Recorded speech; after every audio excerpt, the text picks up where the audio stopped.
సర్వదేవతాత్మకమై దివ్యశక్తి సంభరితమైన శ్రీశైల రూపంలో ఉన్న జ్యోతిర్లింగానికి నమస్కరించుకుంటూ 14 ఏళ్ల నుంచి వృద్ధాప్యం వరకు కూడా గ్రహబాధలు ఉంటూ ఉంటాయి. ఆ గ్రహబాధలు పోవాలంటే ఏం చేయాలి? ఇది ధర్మరాజు అడిగితే అద్భుతమైన మాట చెప్తాడు అక్కడ మార్కండేయుడు. ఎటువంటి గ్రహబాధ పోవాలి అన్నప్పటికీ కూడాను ఎవరైతే సదాశివుని నిరంతరం ఆరాధిస్తారో వాళ్ళ గ్రహబాధలు ఉండవు. ఇది మార్కండేయ మహర్షి ధర్మరాజుతో చెప్పినటువంటి మాట. ఇది తెలుసుకోవాలి. అందుకే ప్రతివారు కూడా వాళ్ళ పుట్టినరోజులు వచ్చాయి, పండగలు వచ్చాయి అంటే చేయాల్సింది ఏమిటయ్యా అంటే విందులు వినోదాలు కావు, శివారాధన ఆ రోజు చేసుకోవడం చాలా మంచిది. చేతనైతే పెద్దవాళ్ళని పిలిపించి రుద్రాభిషేకం చేసుకోవడము, ఊళ్ళో ఉన్న శివాలయానికి వెళ్ళి అభిషేకం చేసుకోవడము చేసుకున్నట్లయితే వాళ్ళకి ఎటువంటి గ్రహబాధలను తొలగుతాయి. ఎందుకంటే గ్రహాలన్నీ ఈశ్వరుని అనుగ్రహాలే, అంటే ఆయన్ని అనుసరించి వర్తిస్తూ ఉంటాయి. అందుకు గ్రహకర్త మహేశ్వర. మీరు పరిశీలించి చూడండి, శివాలయాల్లోనే గ్రహాలయాలు ఉంటాయి. ఎందుకంటే ఆయన ప్రధానంగా గ్రహపతి, సర్వమును శాసించేవాడు ఆయనే. అంతేకాదు గ్రహాలన్నిటికీ ప్రధాన గ్రహం ఆదిత్యుడు. ఇది చాలామందికి తెలిసిన అంశమే. ఆదిత్యుడు ప్రధాన గ్రహం. అందుకే ఆదిత్యారాధన చేసిన ఇతర గ్రహాలు అనుకూలిస్తాయని చెప్తారు ఇక్కడ.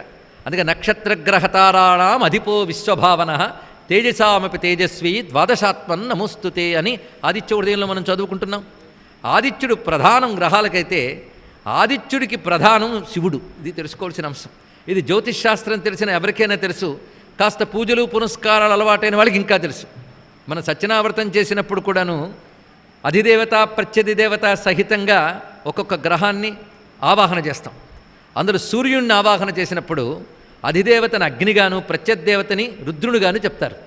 అగ్ని, రుద్రుడు, ఆదిత్యుడు ముగ్గురు ఒకటి. చూడండి ఇక్కడ మళ్ళీ ఇందాక మనం ప్రారంభించుకున్న అగ్నితత్వంలోంచి వస్తువు పరిశీలించినట్లయితే ఎంత అత్యద్భుతమైన ఘట్టం కనబడుతున్నది. కనుక ఆదిత్యునికి ప్రధానతత్వం శివుడు. ఆ కారణం చేతనే మనం రుద్రమంత్రములు చదివేటప్పుడు న్యాసంలో కూడా సంకర్షణ స్వరూపో యోసావాదిత్య పరమపురుష సయేషు రుద్రో దేవత అని అంటున్నాం. ఇక్కడ ఏష అంటే అర్థం ఇతడే. ఇతడే అని చెప్పగలిగే సూర్యుడిని తప్ప ఇంకెవరిని మీరు ఇతడే అని చూపించలేరు. అవునా లేదండి? ఇక్కడ ఇతడే అని ప్రత్యక్షంగా చూపించగలిగిన దైవం సూర్యభగవానుడు ఒక్కడే. అందుకే ఏష జాగర్తి సుప్తేషు భూతేషు పరినిష్ఠిత సర్వదేవాత్మకో ఏష తేజస్వి రశ్మిభావన ఏష దేవాసురగణ లోకాన్ పాతి గభస్తిభి ఏష బ్రహ్మాచ విష్ణుశ్చ శివస్కంద ప్రజాపతి. ఏష అన్నారు కదా. ఏష అంటే ఇతడే ఇతడే ఇతడే అని చెప్పడం. ఇతడే అని చూపించే సూర్యుడు. సరిగ్గా ఇక్కడ చూడండి, సంకర్షణ స్వరూపో ఏష పరమపురుష స ఏష రుద్రో దేవత. పరమపురుషుడు ఏష, ఇతడు రుద్రుడే దేవతగా కలిగిన ఆదిత్యుడు అని రుద్రానికి ప్రధానంగా చెప్తాం. కనుక రుద్రమంత్రములన్నీ ఆదిత్య మండలాంతర్వర్తయేన శివునే చెప్తున్నాయి.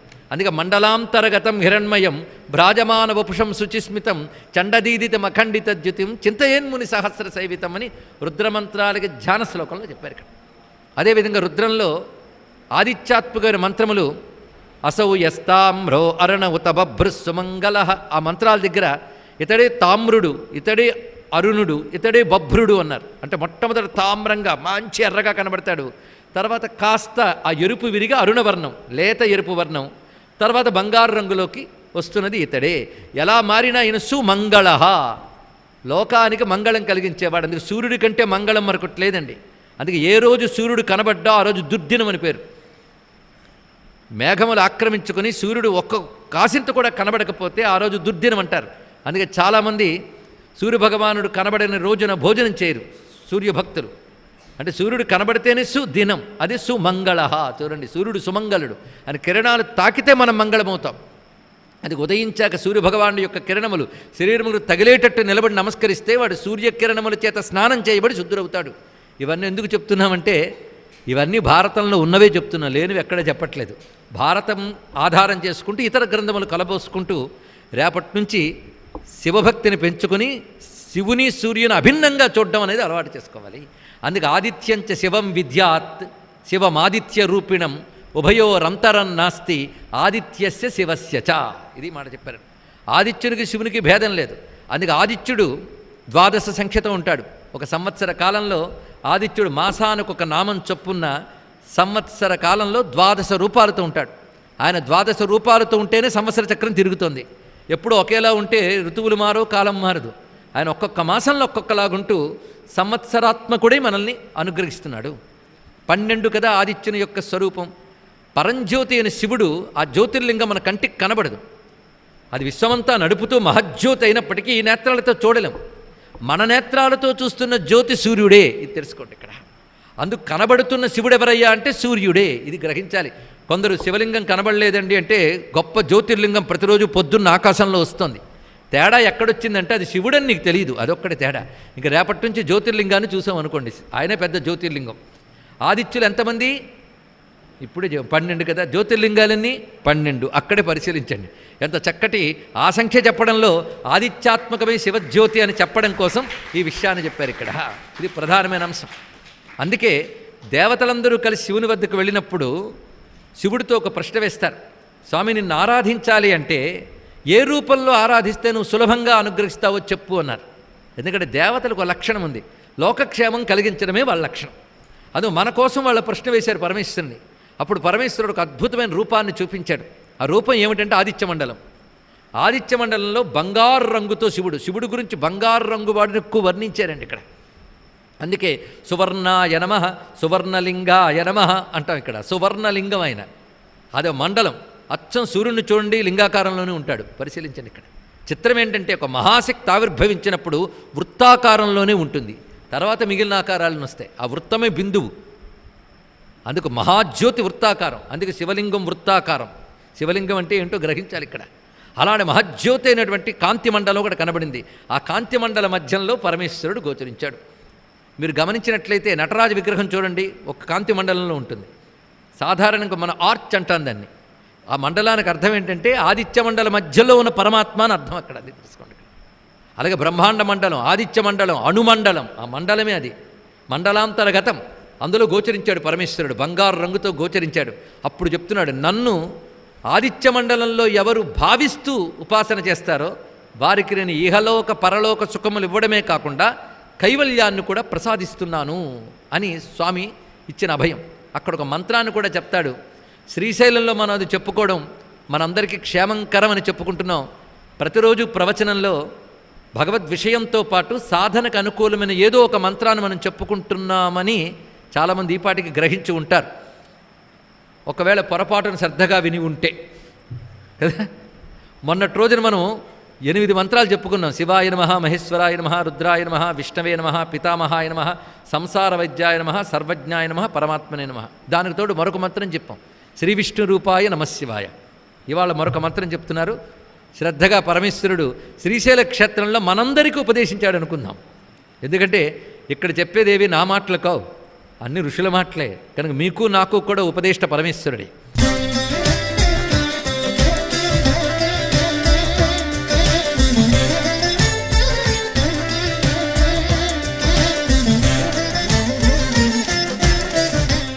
అద్భుతమైన మాట దేవతలకు చెప్తున్నాడు ఇక్కడ పరమేశ్వరుడు.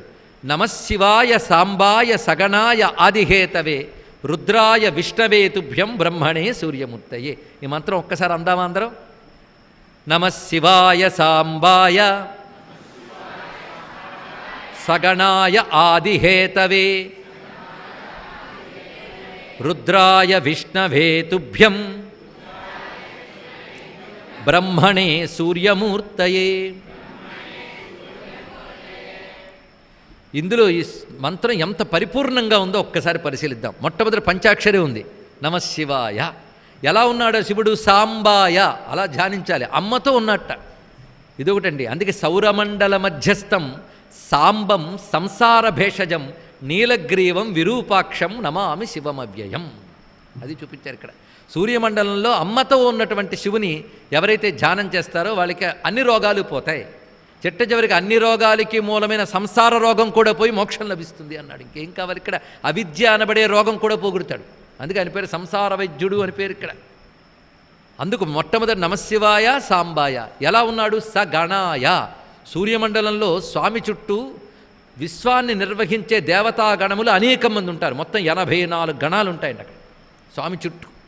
సగణాయ ఆదిహేతవే.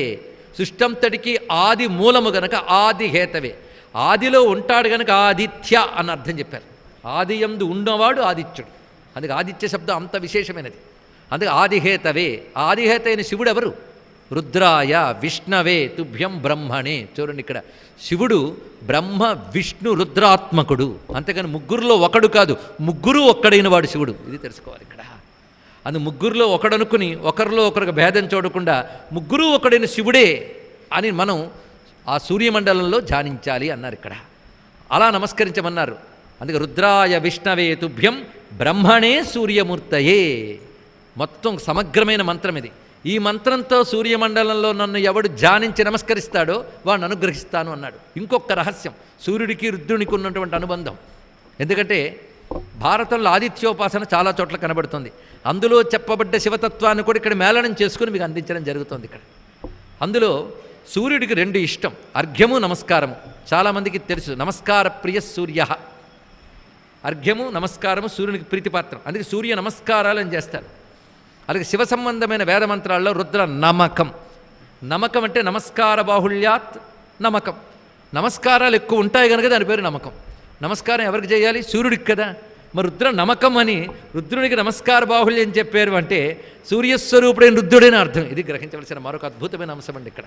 అందుకే ద్వాదశాత్మన్నమోస్తు తే నమ పూర్వాయగరయే పశ్చిమాయాద్రయే నమ జ్యోతిర్గణానాం పతయే దినాధిపతయే నమ అంటూ ఆదిత్య హృదయంలో నమః నమః నమః వస్తుంది. అక్కడ నమకం పెట్టాడు ఇక్కడ, రుద్ర నమకం. ఈ రహస్యం పట్టుకునే ఇలాంటివి తెలియాలి అంటే వేదాంగాల లోతు తెలిసి ఉపాసన చేసి సిద్ధి పొందిన వాళ్ళు పట్టగలరు ఇలాంటి విషయాన్ని. అలా పట్టుకున్న మహాత్ముడు అప్పయ్య దీక్షితులు. అందుకే ఆయన ఏం చెప్పాడంటే ఆదిత్య హృదయం రుద్ర నమకమే అన్నాడండి. ఇక్కడ చాలా విశేషమైన అంశం ఇక్కడ. అందుకే చిట్ట చివరికి నమః రౌద్రాయ వపుషే నమః తమోఘ్నాయ మఘ్నాయ శత్రుఘ్నాయామితాత్మనే కృతఘ్నఘ్నాయ దేవాయ జ్యోతిషాం పతయే నమః తప్త చామీకరాభాయ వర్ణయే విశ్వకర్మణే నమస్తమోభినిఘ్నాయ రుచయే లోకసాక్షిణి. ఈ విధంగా ఆదిత్య రుద్రతత్వం మనం ప్రస్తావన చేసుకున్నాం. అందుకే ఆదిత్యుడు, అగ్ని, రుద్రుడు ఈ మూడింటిని మనం గ్రహాల్లో చూసేటప్పుడు అధిదేవత ప్రత్యదేవతలుగా అగ్నిని రుద్రుని పెట్టుకుంటూ ఆదిత్యని ప్రధానంగా చూసుకుంటున్నాం. దీనికి అగ్ని రుద్ర ఆదిత్య మూడు ఏకతత్వం. అందుకు అటువంటి స్వరూపమైన పరమాత్మని ఆరాధించినటువంటి వారి గ్రహ బాధలు ఉండవు. ఈ రహస్యాన్ని పట్టుకునే ధూర్జటి గారు అన్నారు, గ్రహదోషంబులు దుర్నిమిత్తములు నీ కళ్యాణ నామంబు ప్రత్యహమున్ పేర్కొను ఉత్తమోత్తముల బాధింపగా నోపుని దహనున్ కప్పగజాలునే శలభ సంతానంబు నీ సేవ చేసి హతక్లేశులు కారుగాక జనముల్ శ్రీ కాళహస్తీశ్వర అని చెప్పాడు మహానుభావుడు. గ్రహదోషాలు కానీ దుర్నిమిత్తాలు కానీ, దుర్నిమిత్తాలు అంటే హఠాత్తుగా కలిగేటువంటి ప్రమాదాలు. ఉదాహరణకు ఉన్నట్టుండి విగ్రహాలు పగిలిపోవడం కానీ, అదేవిధంగా కూడని విపత్తులు ఇంట్లో జరిగితే, అంటే వాటి వల్ల కొన్ని శాంతులు చేయించాలి అంటారు కదా, ఈ శాంతులు చేయించాల్సిన అవసరాలు వచ్చే ప్రమాదాలకు దుర్నిమిత్తాలని పేరు. కానీ ఎవరైతే నిరంతరం శివనామస్మరణ చేస్తారో వారిని గ్రహదోషాలు ఏమి చెయ్యలేవు, దుర్నిమిత్తాలు ఏమి చెయ్యలేవు. అయితే ప్రారబ్ధవశాత్తు వాడిని బాధించడానికి వస్తాయి అవి, కానీ వాడు శివభక్తుడైతే వాడిని ఏమి చెయ్యలేవు. ఎలాగయ్యా అంటే మిడతలు అగ్నిని మింగడానికి వస్తే అవి ఏమవుతాయి? బూడిదవుతాయి. అలాగే శివనామస్మరణ చేసేవాడిని బాధించడానికి వచ్చిన శక్తులు అవే బాధింపబడతాయే తప్ప శివభక్తుడికి బాధ ఉండదు అని చెప్పారు ఇక్కడ. ఎంత విశేషమైన అంశం. అందుకు చేయవలసింది ఏమిటయ్యా అంటే నీ సేవ చేసి హతక్లేశులు కారుగాక జనములు. క్లేశం పోవాలంటే శివారాధన ఉండాలి. అందుకే శివపురాణం గొప్ప మాట చెప్పింది. దరిద్రము, మరణము, భయము, రోగము, శత్రుబాధ ఎన్నయ్యాయండి? దరిద్రము, మరణము, భయము, రోగము, శత్రుబాధ. అసలు మనకు పెద్ద బాధలు 5, ఇంతకు మించి మరేం లేదు. ఈ 5 బాధలు పోతే హాయిగా బతికివచ్చు, అవునా లేదా? ఈ 5 బాధలు ఎంతవరకు ఉంటాయని ప్రశ్న వేసింది శివపురాణం. అత్యద్భుతమైన సమాధానం చెప్పింది. దరిద్రము, మరణము, భయము, రోగము ఎంతవరకు ఉంటాయంటే శివపూజ ప్రారంభించే వరకు ఉంటాయన్నారు. అంటే అర్థం ఏంటి? శివపూజ ప్రారంభించిన దగ్గర నుంచి ఇవన్నీ తగ్గిపోతాయి. అది శివారాధకుడికి ఎంత విశేషమైన అంశం చెప్పారు. అది శివారాధన ప్రశస్తిని చెప్పేటటువంటి ఘట్టంలోకి ఇప్పుడు మనం ప్రవేశించబోతూ ఉన్నాం. చాలా రమ్యమైన ఘట్టం. ఇందులో మొదటి ఘట్టం, రెండో ఘట్టం దగ్గరికి వచ్చినప్పటికి వ్యాసుడు ఫలశ్రుతి ఎక్కువ చెప్తాడు. ఆ ఫలశ్రుతి ఏంటంటే ఎవరైతే దాన్ని శ్రద్ధగా వింటారో, అసలు కూర్చుని ఏకాగ్ర బుద్ధితో శ్రద్ధగా వింటే చాలయ్యా వాళ్ళకున్న రుగ్మతలు తొలగుతాయి. వాళ్ళకి శతరుద్రీయం అనేక మార్లు పారాయణ చేసిన ఫలితం లభిస్తుంది అని చెప్పాడు. నేను ఫలశ్రుతి ముందే చెప్పాను. సాధారణంగా ఫలశ్రుతి చివరి చెప్తారు, వ్యాసుడు కూడా చివరి చెప్పాడు. నేను చివరి చెప్తే మీరేమని అంటారంటే అదేదో ముందే చెప్తే మరింత శ్రద్ధగా వినేవాళ్ళం కదా అంటారేమో.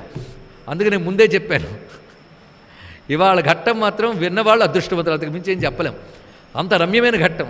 ఈ మాట వ్యాసుడే చెప్తాడు, ఇది వింటే చాలయ్యా అని. చిత్రం ఏంటంటే మిగిలినటువంటి భారతంలో వ్యాసులు వారు కొన్ని ఘట్టాలు జరిగిందని రాస్తాడు. ఇక్కడ వ్యాసుడే పాత్ర ఈ ఘట్టంలో, అదొక విశేషమైన అంశం. ఇప్పుడు చెప్పబోయే 2 ఘట్టాలు చాలా దివ్యమైనవి. నిన్నటి రోజున ఘట్టంలోకి మళ్ళీ ఒక్కసారి మనం వెళ్ళినట్లయితే ఏ విధంగా సైంధవ వధ జరిగిందో మనం చెప్పుకున్నాం. అంటే జయద్రథుని అర్జునుడు సంహరించిన వైనం, దానికి ముందు రోజు రాత్రి శివుని వద్ద కృష్ణ పరమాత్మ తీసుకువెళ్ళడం ఒక సూక్ష్మ భూమికలో జరిగిన యోగ మార్గ ప్రయాణం. అందులో సాక్షాత్తుగా కైలాస పర్వతానికి చేరుకుని ఆ దివ్య కైలాస పర్వతం మీద జాజ్వల్యమానమైన మంగళకర సుప్రసన్న స్వరూపంగా ఉన్న పార్వతీ సమేతుడైన పరమేశ్వరుని దర్శనం చేసుకున్నాను నిన్న. మనమా అర్జునుడా? మనం భావనతో అర్జునుడు ప్రత్యక్షంగా కృష్ణుని వల్ల దర్శించాడు. అటువంటి భవ్యమంగళ విగ్రహాన్ని స్తుతించాడు. పాశుపతాస్త్ర మంత్రము సిద్ధింపజేసుకున్నాడు. తిరిగి మళ్ళీ శిబిరంలోకి వచ్చాడు. మర్రోజు సైంధవ వధ అయిపోయింది. ఆడ తర్వాత మళ్ళీ ఆ మర్రోజు నుంచి యుద్ధములు జరిగాయి. అందులో ద్రోణాచార్యుడు విజృంభించాడు. ఎందుకంటే ద్రోణుడు ఆధ్వర్యంలో జరుగుతుంది ఇదంతా ద్రోణపర్వం.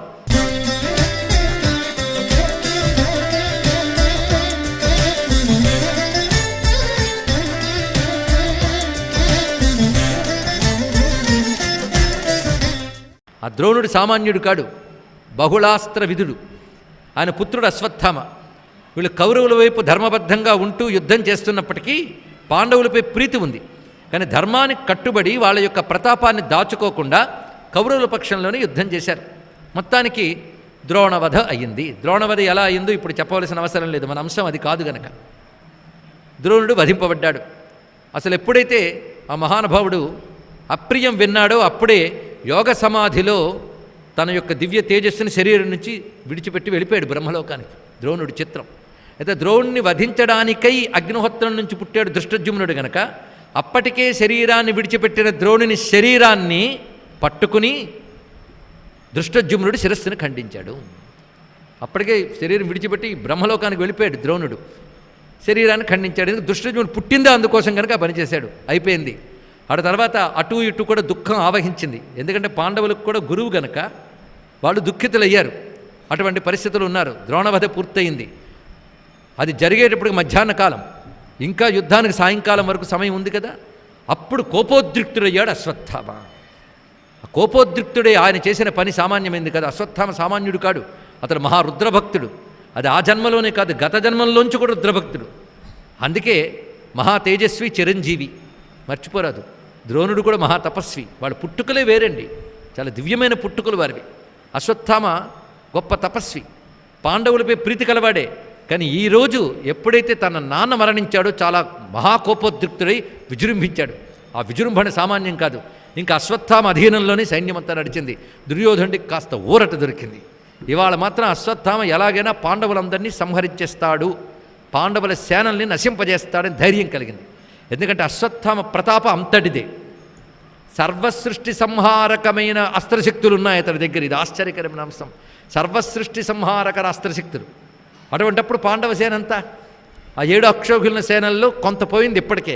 మిగిలిన దానంతని మట్టు పెట్టవచ్చు. అది భరోసా ఇచ్చాడు. తన శక్తిపై తనకున్న అవగాహన బట్టి భరోసా ఇచ్చాడు. బయలుదేరాడు. కానీ అక్కడున్న శక్తిలో ఒక్క శక్తి చాలు మొత్తం పాండవులను రక్షించగలిగేది, కృష్ణశక్తి. అది చాలు, దాని ముందు ఏది నిలబడగలదు. సరే, అశ్వత్థామ బయలుదేరాడు.